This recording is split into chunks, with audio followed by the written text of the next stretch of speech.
So, let me get that light on. I woke up this morning and I don't want to write. I'm at that stage again where I'm like, is this good? Am I wasting my time? Am I making something that's actually going to appeal to anybody? And so one of the main ways that I use ChatGPT is just, disconnected, reconnected. There we go, a little better, went from red to gold. Stream writing again. Okay. So I'll take that, hit start all, boom. So now I'm on Twitch and Kick. Started that up. Oh, and we're to the green. Awesome. So what's going on this morning is just not motivated. I want to sit around and play video games, which I haven't been streaming much over the past couple of days. I have been gaming, which is awful. I could at least just hit the little button and be on Twitch and be generating followers, because I get more followers playing Warframe than I do from actually writing. But I'm feeling that urge to quit again, to stop writing, to like, why do I even bother? I had a job interview yesterday, by the way. Seems to have gone fantastic, which terrifies me because I've had good interviews before and still not gotten the job. And I'm really struggling with the depression that comes afterwards, because it's been over a year since I've had city work. The last job that I had for a month and a half, and I got fired from. And it's holding back my marriage. If you're familiar with my stream, the wife isn't living with me right now. We're separated, and it's because of my job situation. So it's causing a lot of stress, and then it's making me fear good things again in my life, which I had that issue for the longest time, where anything positive just turned into a negative. And so I didn't trust good things. I didn't trust them growing up, and I don't trust them now. I'm back to that. Only now it seems legitimate, because anytime anything positive happens, there's a negative consequence to it right away. That's so much worse than the promise of what could have happened. And I'm going through that with my marriage. I'm going through that with my career. I'm going through that with everything except for my pets. Thank God for my animals.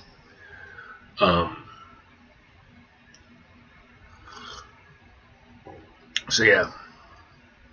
And now with this, I haven't been selling very many books. I sold 3 the other day on one day, and come to find out 2 of those were my mom, and one of those was a buddy of mine on social media. So, yeah, not great. Not great. I really need those numbers to be up. In fact, let's see. I'm pretty sure I checked last night at like midnight. So I'm back on the Twitch panel for a second. Go to Amazon Kindle. Let's see. Reports. Today. No, this month. Yep, 3 copies, 20 pages read. Yesterday, nothing. Today, nothing. So, yeah. I gotta figure out how to market it better. Get some eyes on it. I'd asked the wife to help me with that and to shoot some videos for me that I could use for Instagram and TikTok. Some nice reaction videos, because I don't think people want to see me reading my own book. I'm not sure I'm the face to market it, but she sure is. And nothing. She's just nothing. She's not helping me with that. So.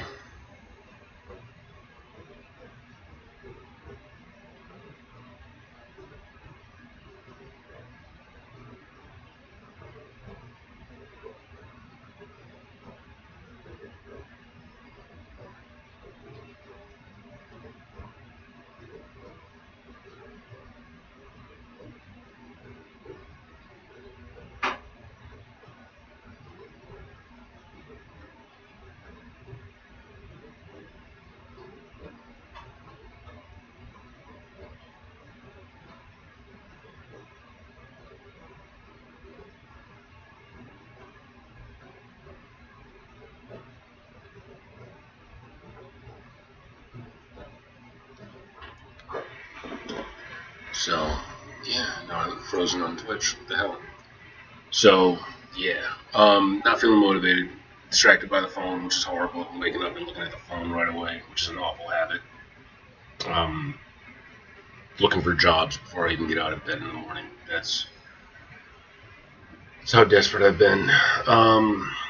So, the reason I got ChatGPT up here today, instead of my actual writing, is this is what I do when I'm stuck.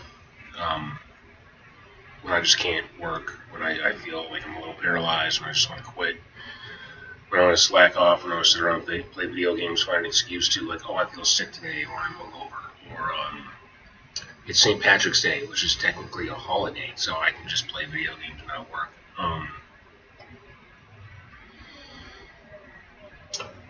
This is what I turn to, which is not great. It's a yes man. It's just going to tell me what I want to hear, but let's just get these feelings out and get that feedback and see if this helps. Feeling stuck in my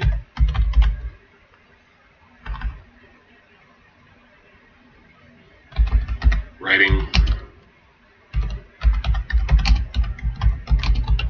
about halfway. About halfway through the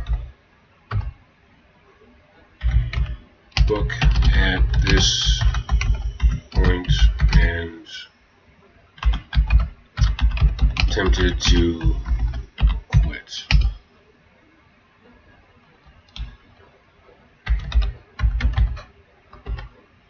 Which I have a pattern of doing with my writing projects.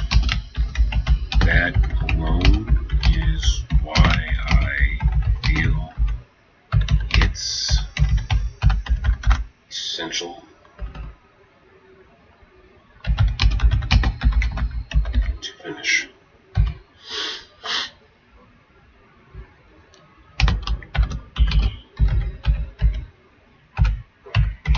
It doesn't have to be good. It has to be done.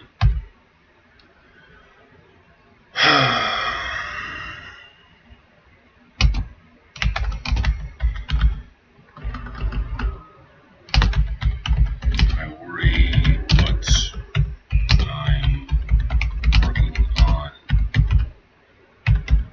isn't good or interesting, or that it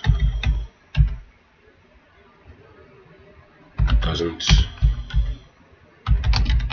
make sense.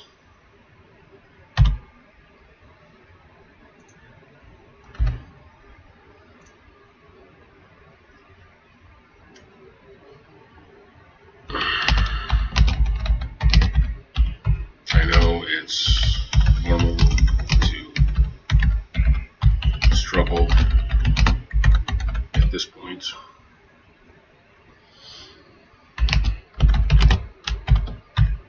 I'm feeling frustrated with myself. The other stress is the first book not selling. At least not well.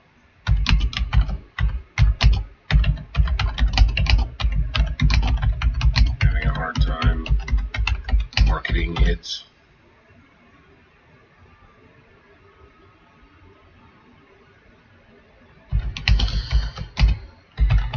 I feel like finishing this book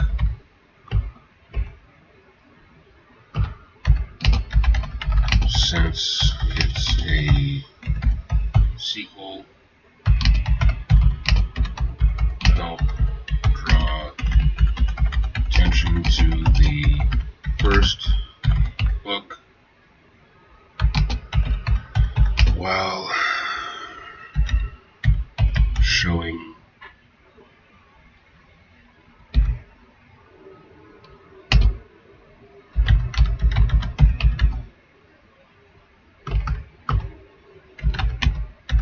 consistency. That's not how you spell consistency. Is it knee? It is a knee. I was right the first time. Consistency as a writer.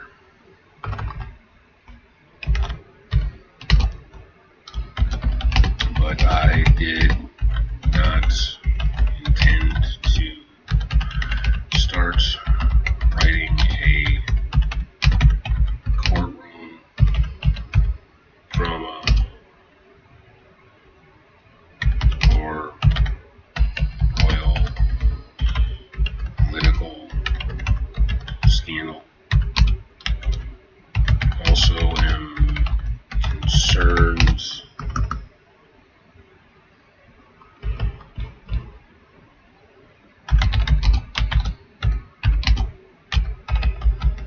you're too far away from the romance angle.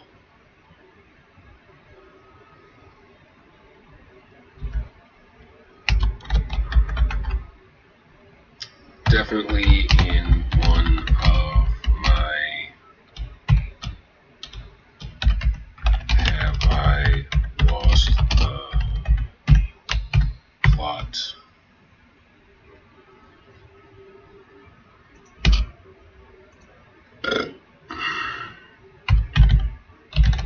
moods.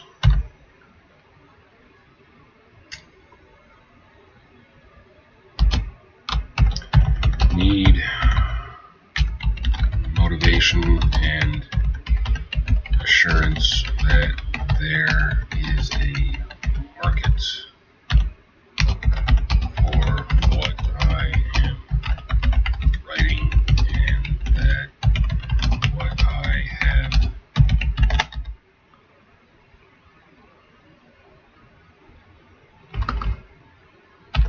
shared with you thus far is good.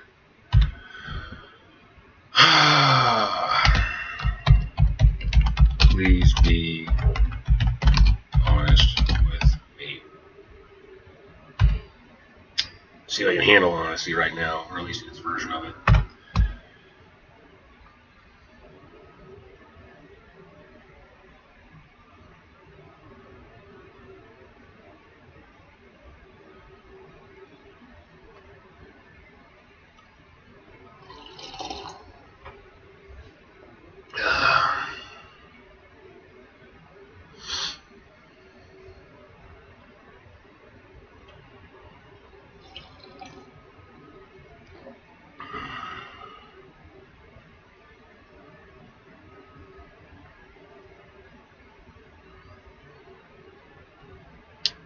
Page isn't responding. Yep. This is what happens when a single conversation gets overlong.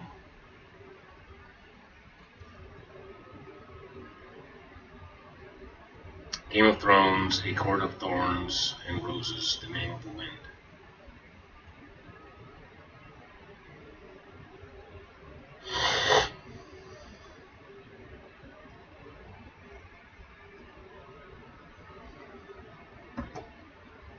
You're not at the point where writers quit because the book is bad. You're at the point where writers quit because the book is real now. The midpoint slump you're describing is incredibly common, especially in projects with multiple threads, mystery, romance, and politics. Character-heavy scenes like your Inquisition and a sequel hanging over it. So let me be very clear with you first. What you've shown me is not the work of someone who's lost a plot. It's the work of someone whose story has expanded beyond their initial plan. Yeah. Those are not the same thing. Let's be honest about the writing. You asked for honesty, so here it is. What you're doing well, objectively, character voice is strong. Garth, Aldrich, and Pomeroy all sound distinct. They're not beginner. That's not beginner-level writing. You understand dramatic tension. Aldrich, guilt. Pomeroy, deception. Garth, manipulation. Garrett, observation. That's layered storytelling. You're planting clues. The poison being administered late, proximity required, false testimony. That this is real mystery structure. You're writing in scenes, not summaries. That's huge. Many people never get there. where your fear is coming from, not from poor writing, it's coming from this. This isn't what I planned to write. You started with romantasy, you now have romantasy plus political intrigue plus mystery. That feels like losing the plot. But in reality, it's how a lot of compelling fantasy evolves. The market question, no fluff answer. Is there a market for this? Yes, but not if you mislabel it. What you're writing leans toward court intrigue, slow burn romance, mystery within a fantasy setting that sits closer to audiences of things like Game of Thrones, The Court of Thorns and Roses, The Name of the Wind. Those all blend politics, relationships, mystery, and character drama. Romance doesn't have to dominate every chapter to sell, it just needs to matter deeply when it appears.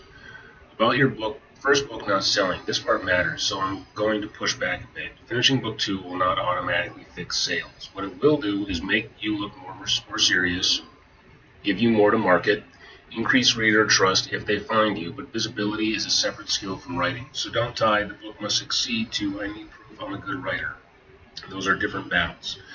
The real problem you're facing, it's this thought. What if this isn't good?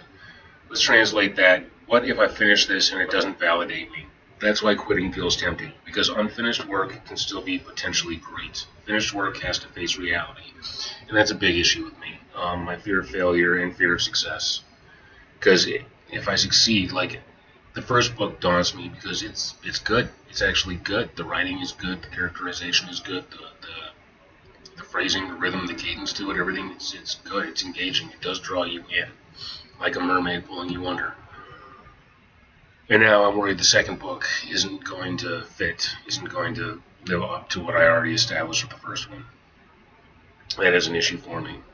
But then, yeah, unfinished work can still be potentially great, and I do that a lot, not finished stuff, and say, this would be great, this would be cool, and I talk about it. I talk about what I want to do so I can get that high of accomplishment, of validation, and then not actually finish it. That's a major issue for me.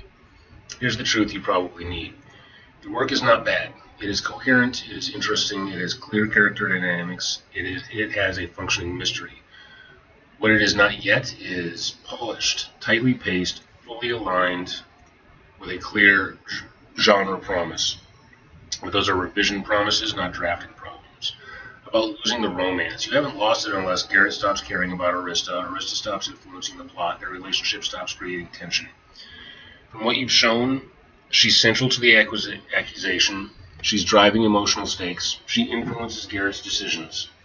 That's still romance structurally. You can re-intensify it later without rewriting everything. What you actually need right now is not motivation, permission to finish imperfectly. You already said the correct mindset. It doesn't have to be good, it has to be done. That's not lowering the bar, that's how books get written. A practical reframe, use this week. Instead of is this good, switch to does this scene move one of these forward? The mystery, the relationship, the power struggle. If yes, it stays. One grounding thought. Right now you're at the hardest part. Act 1, exciting. Act 2, messy, uncertain, and heavy. Act 3, clarity returns. Okay. Yeah, and it's the road of trials. So it's where I'm being tested, it's where Garrett is being tested, like we're both in that same state. And again, even I'm not even through this answer yet, and I still feel that pull of just sit on the couch and play video games. Final honest answer, you are not wasting your time, you are not writing something broken, you are writing something bigger than your original plan, and you don't fully control it yet. That's uncomfortable, but it's also where good books usually come from.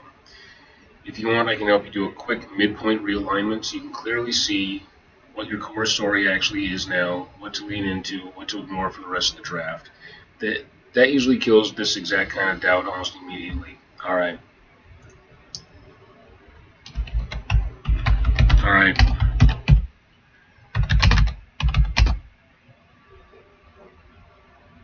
Let's see it. Let's see if you can kill this doubt.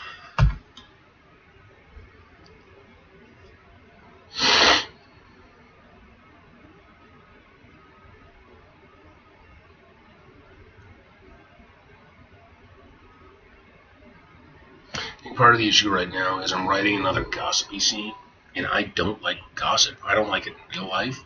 I don't like it in writing. I don't like listening to it. I hate gossip. It pisses me off. So the fact that I'm writing a scene that's about gossip and hearsay and bullshit talk, like it's taking a lot out of me. It's taking the piss out of me. It's just bad for my head. I'm gonna grab more coffee while this stinks. Oh. Hello, Rizzy.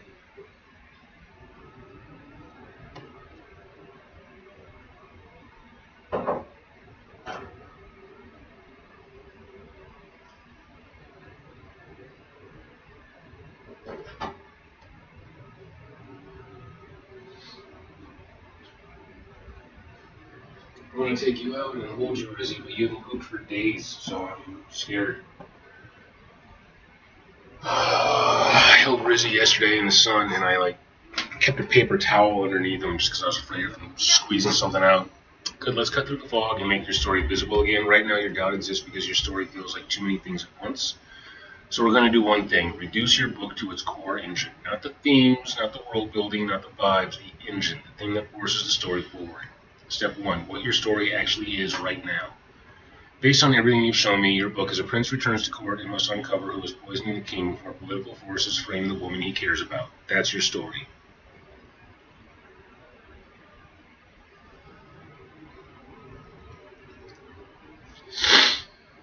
That's your story. Not romance versus politics, not have I lost the plot. That's really good.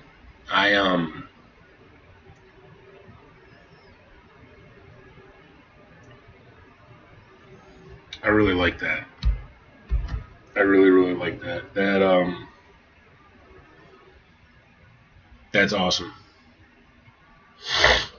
That is awesome. Um,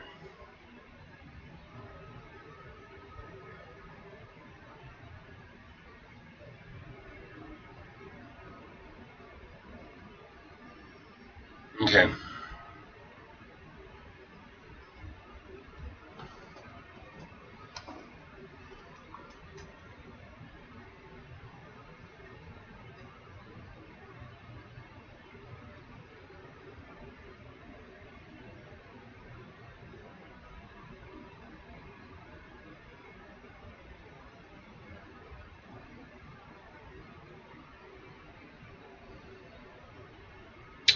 Going to my Facebook page, going to my author page.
A prince returns to court and must uncover who is poisoning the king before political forces frame the woman he cares about.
All right. I can say that's my author post for the day, but that's, yeah, all right. I feel like I need to put that up somewhere. Yeah, I don't have any post-it notes. Post-it notes. Damn it.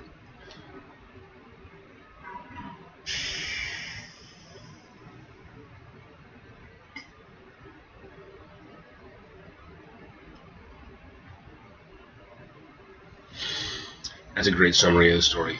That, yeah.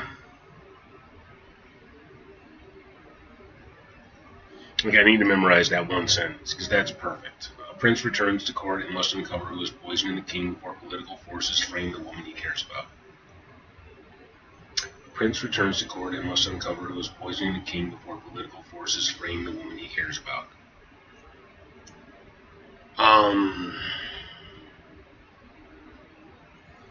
Yeah.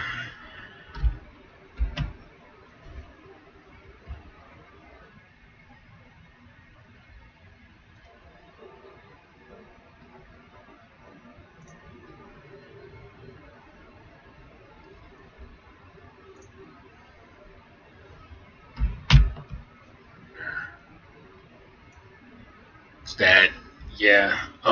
That maybe with some touch-ups in work is a good blurb. That's that one sentence that I need to to market the book. Like that's I can go on Amazon. That's your story, not romance versus politics, not have I lost a plot. That. Step 2, your 3 pillars. Everything fits into these. Every scene you write should serve at least one of these. The mystery. Who is poisoning the king? How is it being done? Who had access? You're doing this very well already.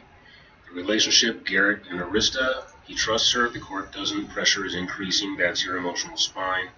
The power struggle, Garth versus Garrett. Garth is controlling the narrative. Garrett is reacting for now. This will flip later. That's your conflict engine. Step 3, where you are in the book, this matters. You're at the midpoint turn. That means the mystery becomes clearer, poison in proximity. The danger becomes personal, Arista accused. The enemy becomes visible, Garth manipulating proceedings. What you're feeling isn't lost, it's the story narrowing. And narrowing feels like losing options. Why the courtroom stuff feels wrong but isn't. You said, I didn't intend to write a courtroom drama. You didn't. You wrote a pressure chamber. The court is doing three critical things. Forcing truth versus lies into the open, isolating Garrett, he can't act freely, and raising stakes for Arista. This is not a genre shift, it's a crucible. The real problem and the fix. The problem is Garrett feels like he's on the sidelines. The fix, don't change the setting, change his function. Right now he is observing. You need him to become quietly acting. And I'm still on the first day of the Inquisition, so, oh god, I don't need any more emergent chapters, but it feels like I got another one brewing. As soon as I finish this chapter 8, I'm very close to having it done. And I'm going to celebrate getting it done. Especially if I get it done today. And that's worth celebrating if I can get back to it and figure out like my proper ending. How do I want to face Pomeroy out?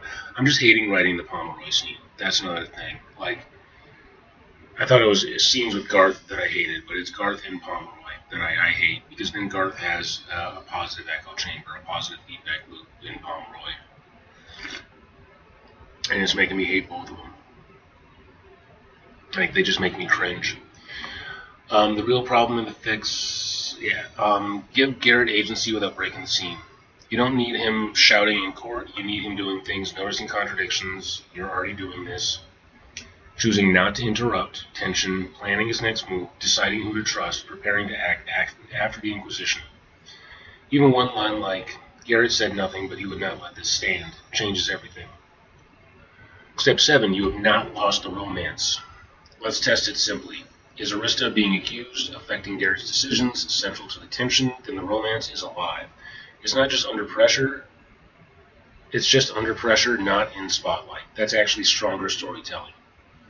Step 8, what your second half is now about. This is where your clarity should hit. The second half of the book is Garrett moving from observer to player. Yeah, and I think right now, Pomeroy coming in and lying blatantly about it to the court is the shift, like when he sees the manipulation. This is the shift. This is the hinge for Garrett to start acting subtly behind the scenes, which makes him much more intrigued.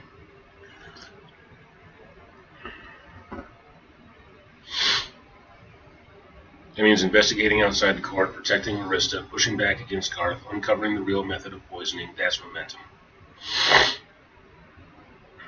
Step 9, the doubt killer. Read this twice. You are not drifting. You have a clear central mystery, a defined antagonist, rising stakes, a relationship under threat. That is a functioning novel. What you don't have yet is the full resolution, the polished pacing, the final emotional payoff. And you're not supposed to have those yet. Okay. You are not drifting. You have a clear central mystery, a defined antagonist, rising stakes, a relationship under threat. That is a functioning novel. What you don't have yet is the full resolution, the polished pacing, the final emotional payoff. And you're not supposed to have those yet. I have a clear central mystery. I have a defined antagonist. I have rising stakes. And I have a relationship under threat. That is a functioning novel. What you don't have yet is the full resolution, the polished pacing, and the final emotional payoff. And you're not supposed to have those yet. Okay? Step 10, your only job right now. Not make it good, not fix the genre, just finish the version of the story that matches the engine above. Right now you're asking, is this a story I meant to write? Better question, is this a story that works? The answer, yes. And more importantly, it's a story that can be made great in revision. If you want, next I can help you map exactly what Garrett should do after this inquisition and how to transition cleanly out of the courtroom into a more active second half. That's usually the moment where motivation comes roaring back.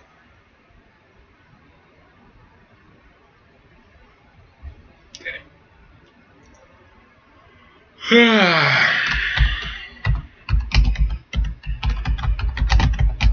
Starting to feel like this scene is the hinge.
Good. This is exactly the kind of realization that means you found the spine of your story again. What you're describing isn't drift, it's convergence.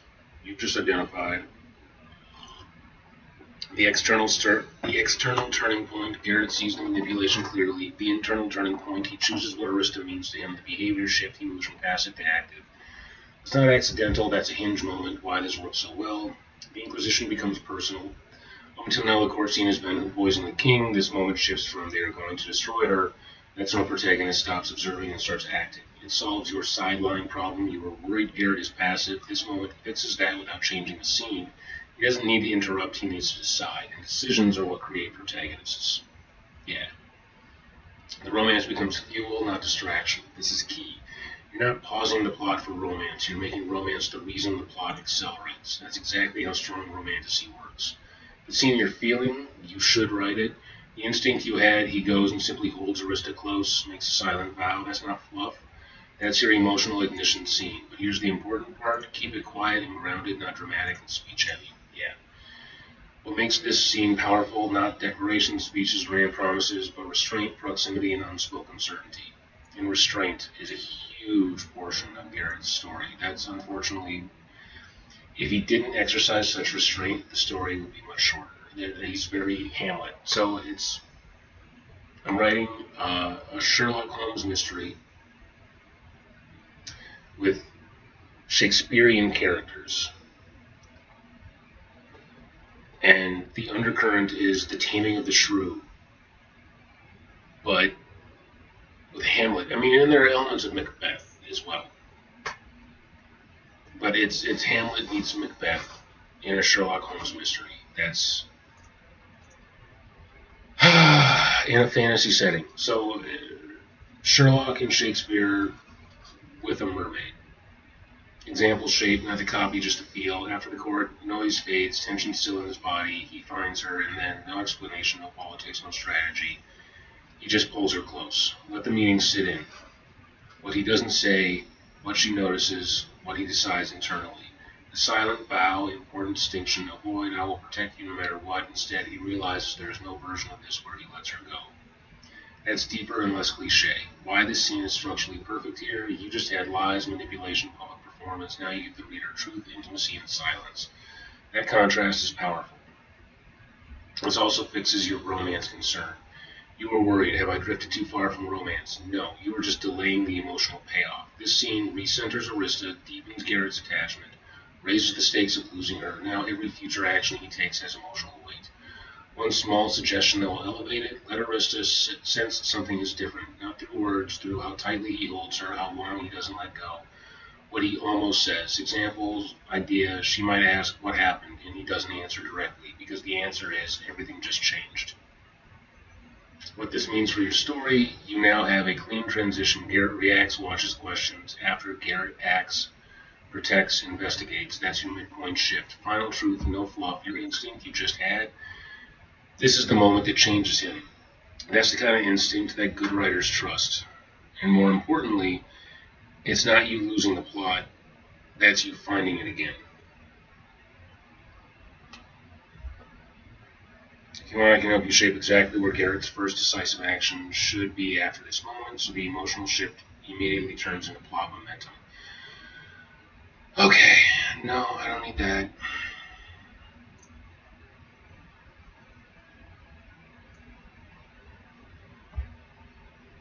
Let's put this back over the side where it belongs.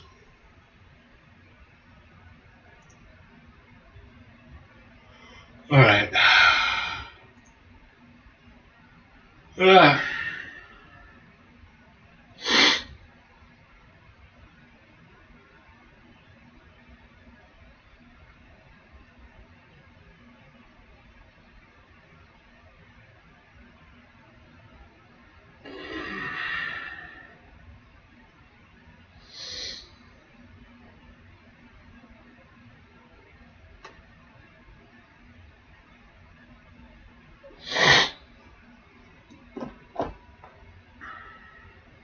Okay, so I just got to get through this scene with Pomeroy.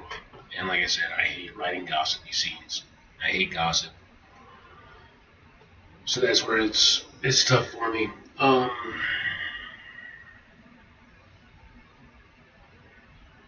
What do I have for Pomeroy exactly? Like it's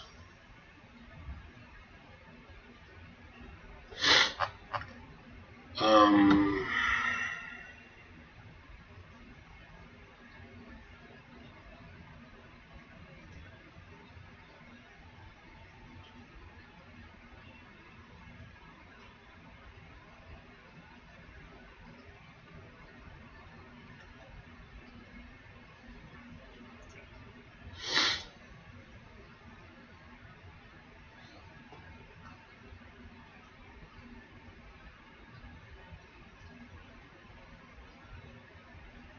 sorry, watching some little dogs. Oh, the little dogs. Oh, the little ones. Anyways. Alright. Going through the nodding along with a slight smile. What are these early morning excursions you mentioned?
Did you just say excuse me? That almost sounds like an excuse me coming from the cat. I spend too much time with animals. Ugh.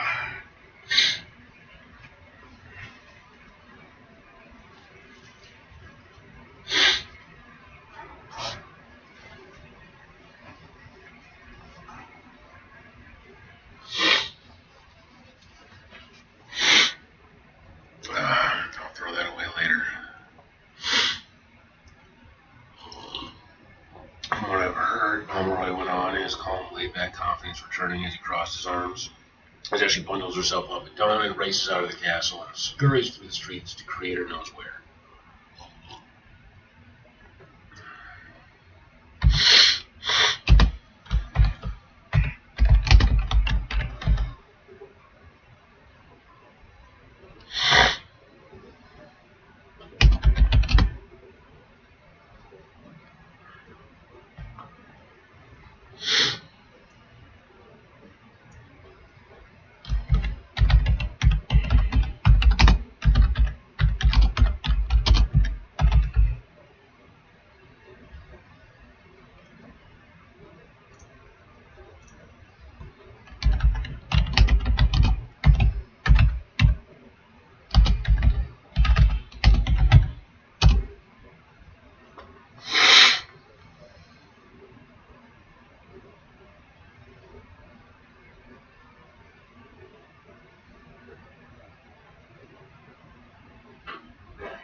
go with it.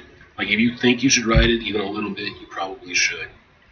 It's just, I didn't expect the story to take this turn.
350 words. Okay, not bad.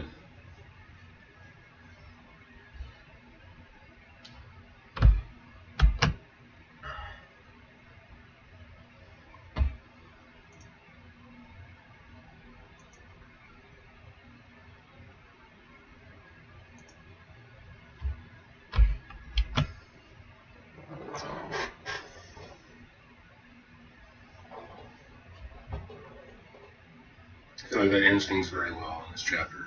Like I did it. I did what I set out to do. And Rizzy is just in his tank watching me right now. Hello, buddy boy. I wish you'd go potty. If you went potty, I'd be handling you right now.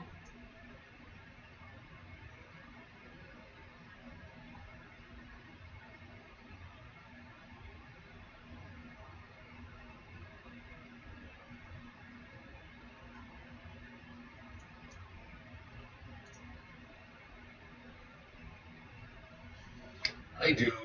I so want to take you out. I just don't want you to poop on me. Because you've done that. Can I put you in your basking spot? Can we get your digestion going? He's right at a point in his development where I think he's close to his adult size. And he's not a big boy. You're not a big boy. You're a little fella. I always knew you were going to be a little fella because you've been a slow grower. Yeah. Yeah.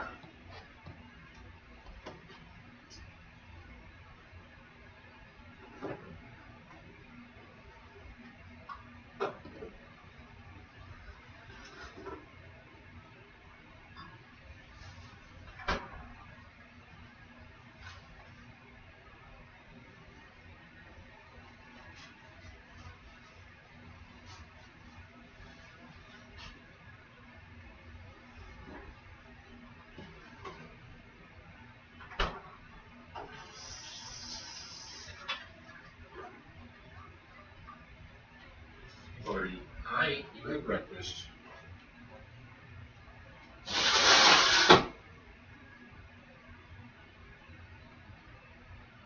Come on. Come on, Rizzy.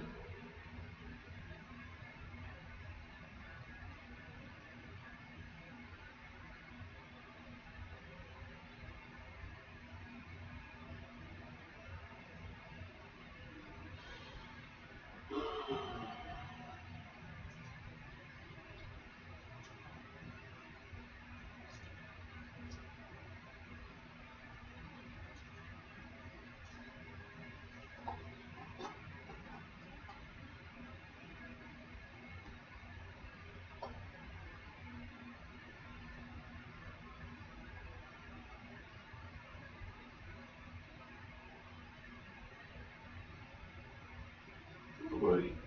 Come on, dude.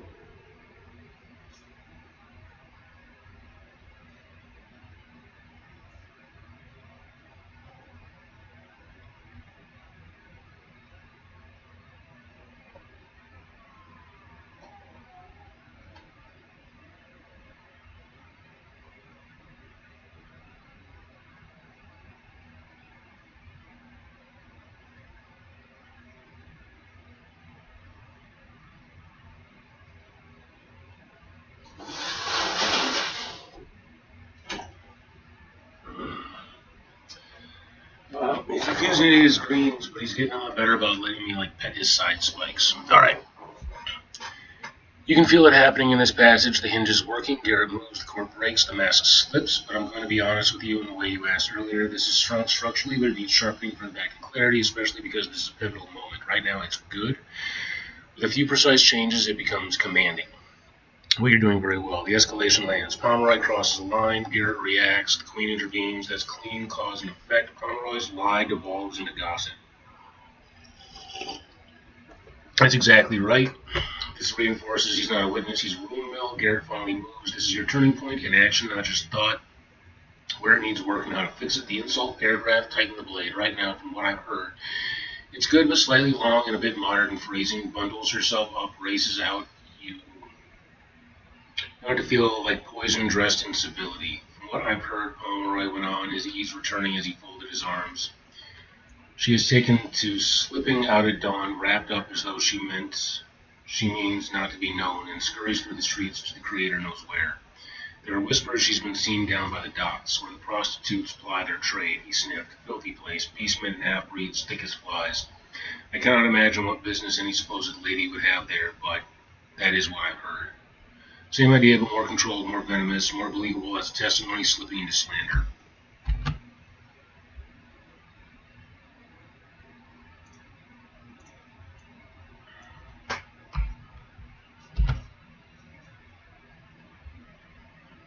Garrett's reaction, make it sharper and simpler. There was a loud scrape of a chair. Refined, the scrape of Garrett's chair split the hall. Yeah.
Clarify a small name confusion, he wrote. He caught a glance at Garrett, who smiled mockingly at his younger brother.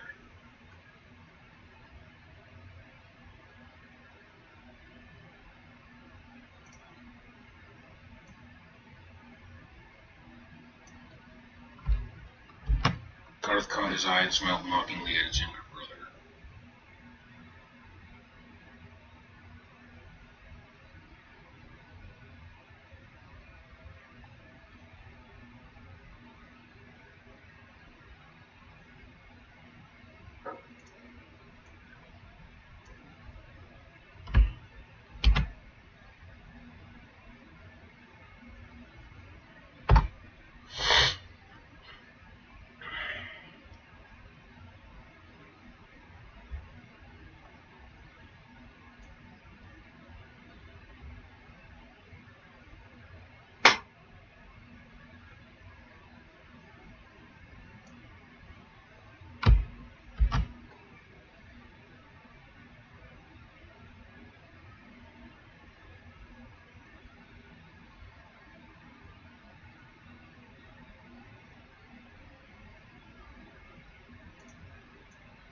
Boom.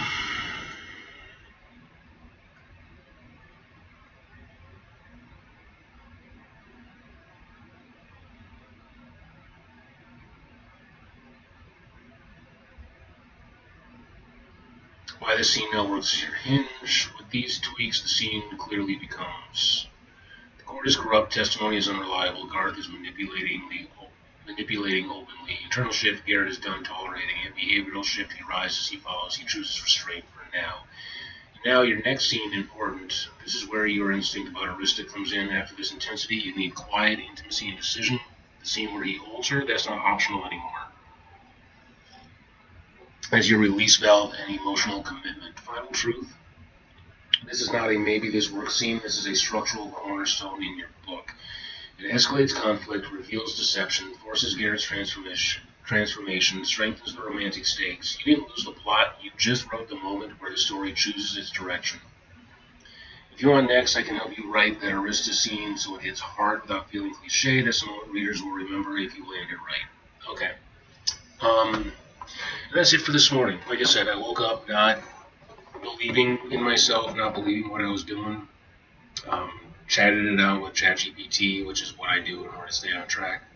But make sure I don't abandon this like I do so many other projects. Like there's at least a dozen other books that I've started that I just quit. Like there was an isekai that I was working on, which it's good. It was just so character dense, so heavy, and I kept having ideas for how that series was going to continue to develop, and I just got lost. Like I got buried in it. I still think about that project, and it's a lot. And it was good. It was really good. I think, at least in my humble opinion, because it was the first book where I didn't try to make a character or a characterization of myself. I literally just put myself in the story, in an insane type of situation, and it was good. It was really good. It was like an isekai, but with baby Stewie. That's kind of what I was going for. And I would love to get back to that. That would be a fun project to work on and to get back into. I had one where I was writing like the real mythology of Merlin from the Arthurian legends, like his story from the beginning, and all of his origins, and doing the heavy research into that. And like that was a good start, and I didn't get more into it more than a few pages, but it was good. I had another one where it was Barbie. It was the Barbie story, like Barbie as a CIA informant, and Ken was her bodyguard, her handler, and their whole relationship was just a front for some like spy shit. Like that was good, but it got to a part where Ken was having a sword fight on the roof of a club during a tsunami, and I kind of felt like this has gotten ridiculous, and just quit at that scene, which was a bummer. I should find that one. What else? There's The Undying Ember, or Happily Ever After, which is available on Amazon, like one version of it, which wasn't good. I forced myself to write it, and it was sloppy. It was very, very sloppy. A lot of floating heads, a lot of shifting perspectives. It was just, it wasn't great. And I've been rewriting that as The Undying Ember. There's my book on hell that is, a whole series just waiting to come out of me that I would like to work on. And there's a lot, at least a dozen books that I've started and not finished, and I'm really afraid of this one becoming one of those. So I'm proud of me. It's only 350 words, but it got me to the 2,500, which I kind of consider to be a minimum, which is what I had said as a minimum for my first book. So I'm happy with where I've gotten on this one. And even this last bit where Pomeroy is talking shit and Garrett kind of follows him out and intimidates him, like I'm pulling that from real life. Like I've had that incident where I've had the chubby guy run like hell away from me and give me that one last ooh look, where I was like, I'm not even gonna bother chasing you right now, but it's gonna happen. So yeah, this is a good turnaround, and I'm done. This chapter is done. That's the end of this chapter. So I'm not happy that I've generated yet another emergent chapter. That really bugs me. That really bugs me. I did not want that.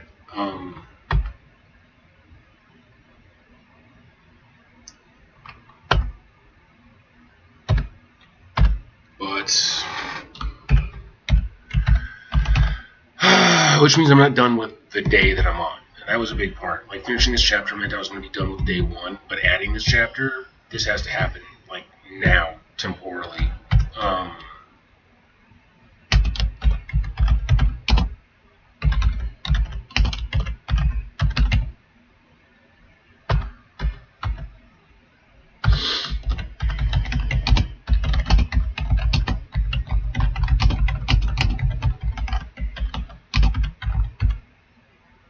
Arista has been waiting in a separate room.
Like, I want intimacy, but I want a different kind of intimacy.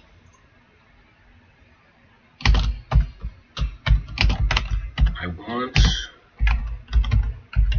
intimacy, but it should feel like a different kind of intimacy.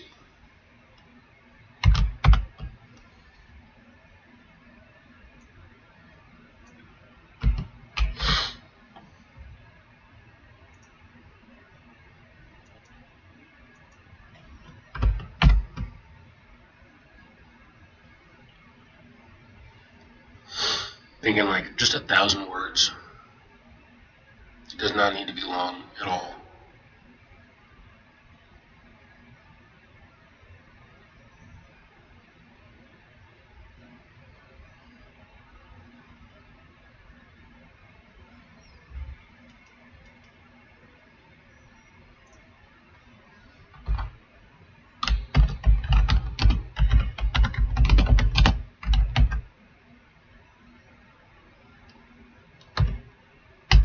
Very little said between them.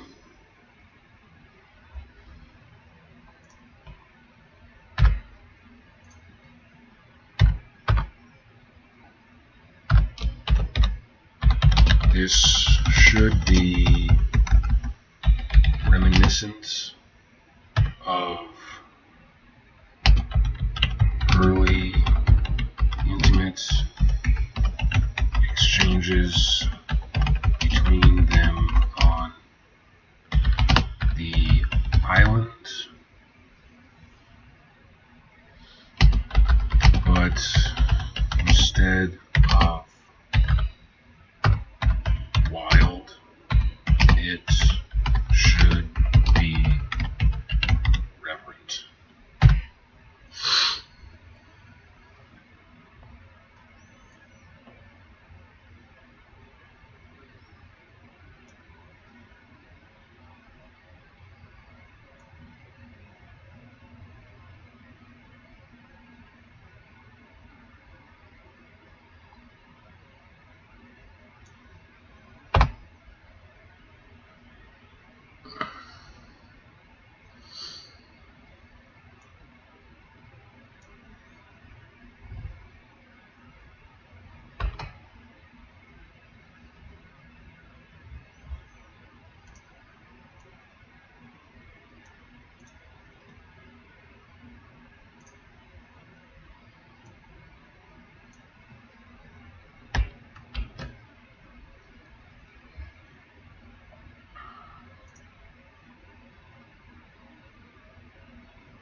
You're right, Chris Pratt, you're watching the Graham Norton show.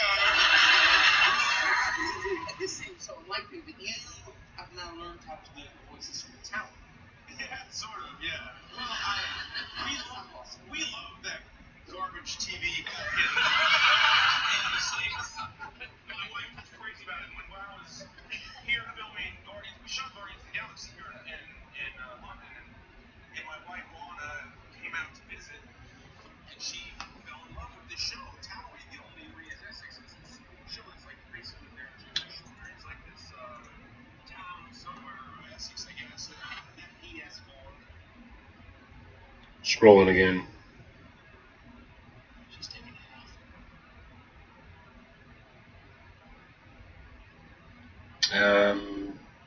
Yeah, this page isn't responding. Chapter 5.5 outline.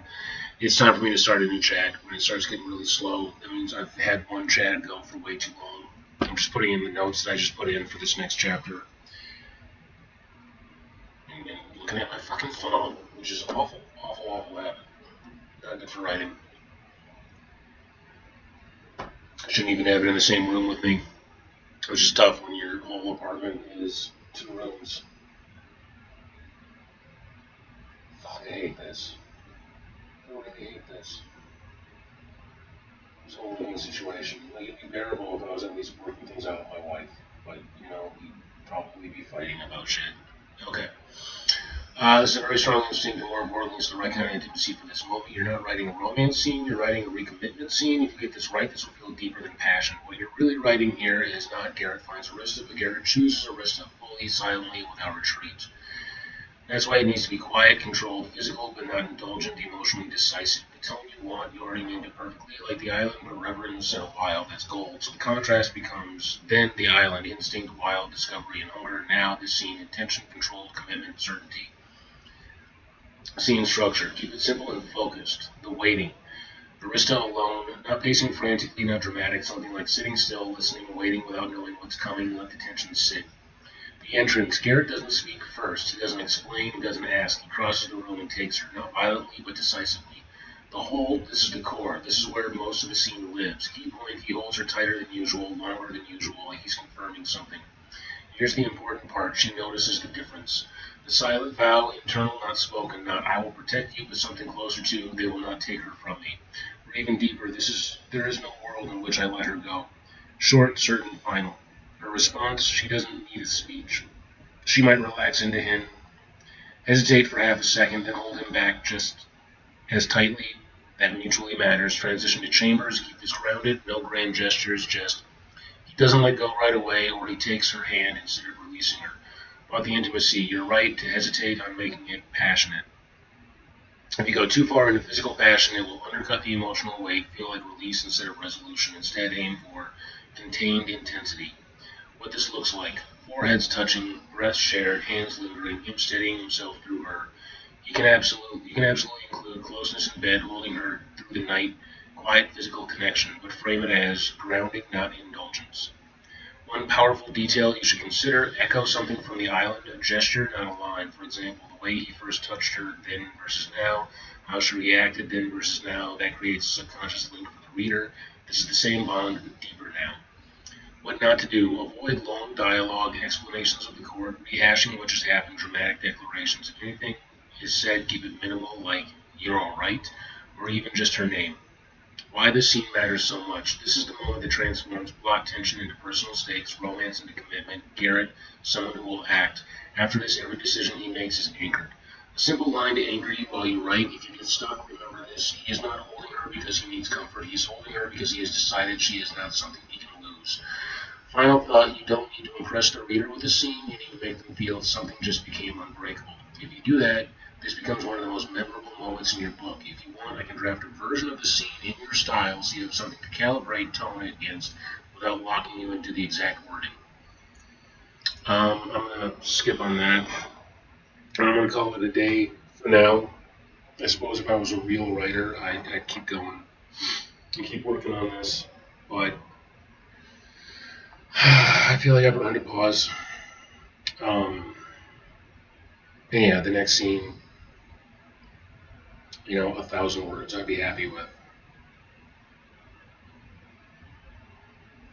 Yeah, it's a new chapter for sure. All right. So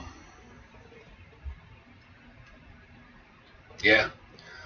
All right. That's the end of this stream, and no viewers, no chatters, no nothing, which is just fine because it's about getting the work done, not drawing attention to myself right now. Although I need the attention because I need sales. I need sales very badly. But yeah. So that's it. Anybody who's been watching, I appreciate you. Anybody who watches this in post, if you get to this point, I appreciate that too. I don't really know if hindsight watching really helps me in the long run. Maybe on YouTube it does for the sake of views. But hi Rizzy, you're still staring at me, dude. But yeah, this has been my writing process this morning, where I didn't want to write anything at all, and instead I did a whole confession into ChatGPT to find my motivation and understand why I was feeling this way. I managed to write a hinge, a nice little twist, find my conviction to at least finish this chapter, and then another fucking immersion chapter that I have to write after this, which God, I hate these immersion chapters. Because it's like you think you're so far, and then you discover a whole other section of the book to write. So let's just count it out real quick. That's one with the one that I just brainstormed. 2, 3, 4, 5, 6, 7, 8, 9, 10, 11, 12, 13, 14, 15, 16, 17, 18, 19, 20, 21, 22, 23. 23! So I'm still at 23 damn chapters to go. Which wouldn't be so bad if I was doing at least one a day. So, again, like I end all my writing sessions, it would be great if I could come back later and write the scene, write the chapter that I just did, that I just brainstormed, that I just did the outline for. That would be a good use of my time, and I should. I should, at the very least, even if I don't stream it, I should open up a new document on my tablet, and while I'm gaming, have it open, just staring at me, so I can throw down some lines and get that done. That's probably a great use of my time.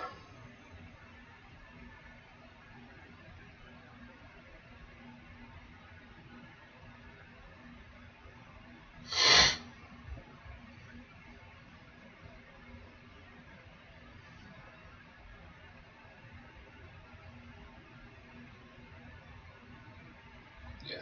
So, Book 2, Chapter 6, Part 2 is done. Because my chapter names are all over the place at this point. That's gotten really annoying. It's gotten really annoying. Another thing I could do, let's see, what can I do today? I can work on an advertising campaign on either Instagram or TikTok. Instagram is probably where to go. I should be focusing on doing advertising for Instagram, but it feels like I should be doing videos, which is either going to be like me talking, just brings up all my insecurities about, being ugly and having a weird voice, or trying to do like little videos set to music and scrolling passages from the book and all that.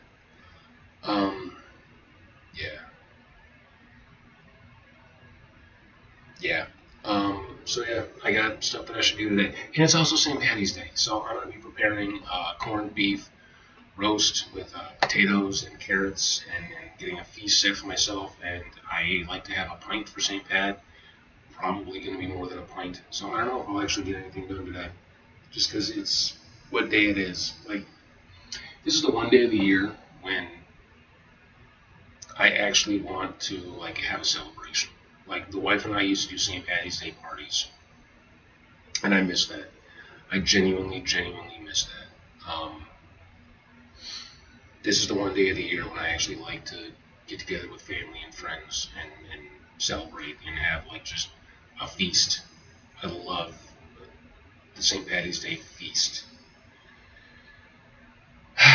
So, feeling really lonely today, feeling really regretful that I let that emergent tradition that my wife and I were developing slip away. And it really like hurts. It really sucks. You know, I enjoy that more than Christmas and Thanksgiving and the more traditional holidays because it's something that's like it can be our own. And bring back the real tradition because it's not about just getting drunk. It's about feasting and gathering and truth. Really, I mean, the whole origins of St. Patty's Day is St. Patrick driving the snakes out of Ireland. And by snakes, they're talking about paganism. And there's nothing wrong with paganism. I got a lot of respect for it myself. But I really think the Christian God is a God of truth. I think he's a God of reality. And so it's all the pagan gods are allegories, are stories, are metaphors in order to deepen understanding of psychology. Whereas God himself, like a relationship with God, is about oneness, it's about presence. It's got a lot more to do with Zen than most people tend to realize. It's just being in the moment. It's just being present, not being bogged down by the past because the blood of Christ can wash all that away. It's not about being wrapped up in the future. And unfortunately, a lot of Christians get that confused and they do things for the sake of like heaven or hell or what comes after this, which I believe is the opposite of what a relationship with God really is. Like it's here now in this eternal moment. And it's a great time to just be present with friends and family.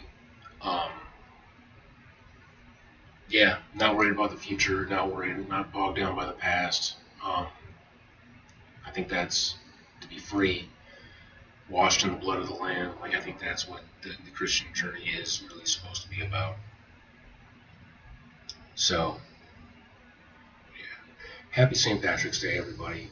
I hope you're able to celebrate with your loved ones. I really wish that I was. This is another one of those days where I'm going to be embracing the loneliness. The last time I experienced this was on Thanksgiving, but I had Garrett, my protagonist, to help me through it. I wrote a chapter that day, so this is probably going to be a good day for me to write. In fact, this might be the perfect day for me to write this next chapter that I have plotted out. So, yeah. So, happy St. Pat's, everyone. What time is it? 9. I think I'm gonna do my my Warframe grind today. I'm about to hop on and do that before I shower or anything like that. I'm gonna do my first one. Stop looking at me like that, Riz. You got veg. You just don't want to eat veg. I'd handle you, except you haven't pooped yet, and I'm afraid of you just